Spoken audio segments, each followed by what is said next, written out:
یہاں دوسرے کے غموں پر ہنسنے والے بہت ہیں اور دلاسا دینے والے بہت کم۔ شرافت نے کہا، تم بالکل بھی پریشان مت ہو، صبر شکر سے زندگی گزارنے کی کوشش کرو۔ بہت کوشش کر رہی ہوں صاحب، مگر مجھے نادرہ کی فکر ہے۔ شرافت حیران ہو کر بولا، نادرہ کی فکر؟ وہ کیوں؟ نسیم کہنے لگی، لوگ اس طرح کی باتیں بناتے رہے تو پھر نادرہ کا رشتہ نہیں آئے گا۔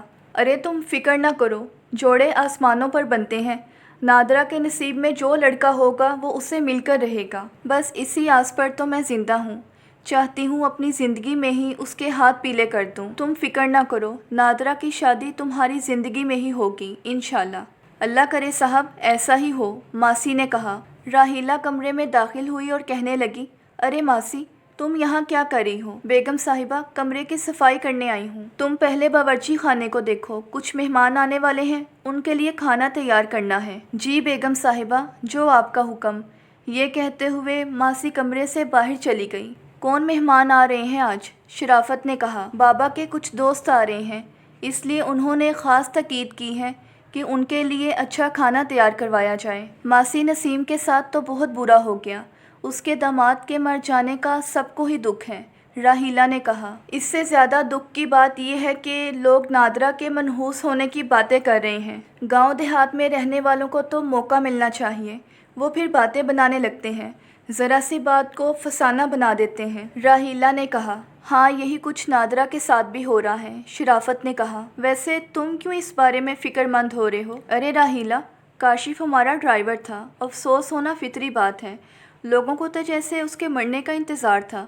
کیسی کیسی باتیں کرنا شروع کر دی ہیں گاؤں والوں نے۔ ہاں یہ بات تو تم ٹھیک کہہ رہے ہو، تمہارا اس کے ساتھ کافی وقت گزرا ہے، تمہیں کاشف کی باتیں اور ساتھ گزرا ہوا وقت یاد تو آتا ہوگا۔ راحیلہ، مجھے آج بھی یقین نہیں آتا کہ وہ مر گیا ہے۔ تم اپنی آنکھوں سے اس کی لاش کو دفن ہوتا دیکھ کر آئے ہو، پھر بھی تمہیں یقین نہیں آتا کہ وہ مر گیا ہے؟ ہاں وہ جلی ہوئی لاش تھی، دیکھ کر خوف سا آ رہا تھا کہ کتنا خوبصورت جوان، اور مرتے وقت اس کی کیا حالت ہو گئی۔ کچھ وقت اور گزرا، ایک دن شرافت نے اپنے بابا کے سامنے پہنچ کر کہا، بابا جان، میں دوسری شادی کرنا چاہتا ہوں۔ شرافت نے موقع دیکھ کر ہی چودھری حشمت یعنی اپنے والد سے بات کی۔ وہ اس وقت ڈرائنگ روم میں اکیلے ہی بیٹھے تھے۔ چودھری حشمت نے شرافت کو چونک کر دیکھا۔ وہ کہنے لگے، راحیلہ بیٹی سے اتنی جلدی دل بھر گیا تمہارا؟ یہ بات نہیں ہے بابا جان۔ اچھا تو پھر کیا بات ہے؟ مجھے اولاد چاہیے جو وہ نہیں دے سکتی۔ ہاں یہ تو تم ٹھیک کہہ رہے ہو، واقعی ہی ہماری نسل اولاد سے چلتی ہے، اور وہ بھی مردوں سے۔ چودھری حشمت نے اپنی مونچھوں کو تاؤ دیتے ہوئے کہا، بابا جان اس لیے تو میں شادی کرنا چاہتا ہوں۔ تمہاری بات میں وزن تو ہے، اس طرف تو میرا دھیان ہی نہیں گیا۔ کئی برس ہو گئے تمہاری شادی کو، تمہاری بیوی نے بچہ تو کیا، چڑی کا بچہ بھی نہیں دیا۔ چودھری حشمت نے مسکراتے ہوئے کہا، کئی برس انتظار کرنے کے بعد ہی میں نے دوسری شادی کرنے کا سوچا ہے۔ چودھری حشمت کہنے لگا، چلو تمہاری دوسری شادی کے لیے میں کوئی لڑکی دیکھتا ہوں۔ لڑکی دیکھنے کی ضرورت نہیں، شرافت نے کہا۔ کیوں، کیا تم نے کوئی لڑکی پسند کر لی ہے؟ شرافت نے نظریں جھکاتے ہوئے کہا، جی بابا۔ اچھا تو بتاؤ وہ کون ہے، کہاں رہتی ہے، کس کی بیٹی ہے؟ بابا وہ ماسی نسیم کی بیٹی نادرہ ہے۔ یہ بات سن کر حشمت چودھری نے چونک کر اپنے بیٹے کی طرف دیکھا۔ مجھے وہ پسند آ گئی ہے، شرافت نے کہا۔ کیا تم بھول رہے ہو، وہ ہماری نوکرانی کی بیٹی ہے۔ جی بابا میں جانتا ہوں، یہ جانتے ہوئے بھی تم اس سے شادی کرنا چاہتے ہو؟ شرافت نے جواب دیا، ہاں جی، میں اسی سے دوسری شادی کروں گا۔ تم نے تو مجھے سوچ میں ڈال دیا، گاؤں کے لوگ کیا سوچیں گے؟ شرافت کہنے لگا، چند دن سوچ کر خاموش ہو جائیں گے۔ گاؤں میں نادرہ کے بارے میں مشہور ہو گیا ہے کہ وہ منحوس ہے، چودھری حشمت نے کہا۔ شرافت کہنے لگا، بابا یہ جھوٹ ہے، اگر وہ منحوس ہوتی تو پہلے اپنے والدین کو نقصان پہنچاتی، جبکہ ایسا کچھ نہیں ہے۔ تمہاری بات میں وزن ہے، لیکن آج تک ہمارے خاندان میں ایسا نہیں ہوا کہ کسی نے نوکروں کی بیٹی سے شادی کی ہو، ایسا پہلی بار ہوگا، شرافت نے کہا۔ اچھی طرح سوچ لو، کہیں تمہیں بعد میں پچھتانا نہ پڑ جائے، چودھری حشمت نے کہا۔ ارے نہیں، پچھتانا کیسا بابا جان، بیٹا شادی ہمیشہ اپنے برابر کے لوگوں میں ہی اچھی لگتی ہے۔ بابا جان سچی بات یہ ہے کہ میرا نادرہ پر دل آ گیا ہے۔ سمجھ رہا ہوں تمہاری بات، میں نے اپنی عمر ایسے ہی نہیں گزار دی، یہ عمر ہی ایسی ہوتی ہے جذباتی، اس عمر میں نوجوان دماغ سے نہیں بلکہ دل سے سوچتے ہیں۔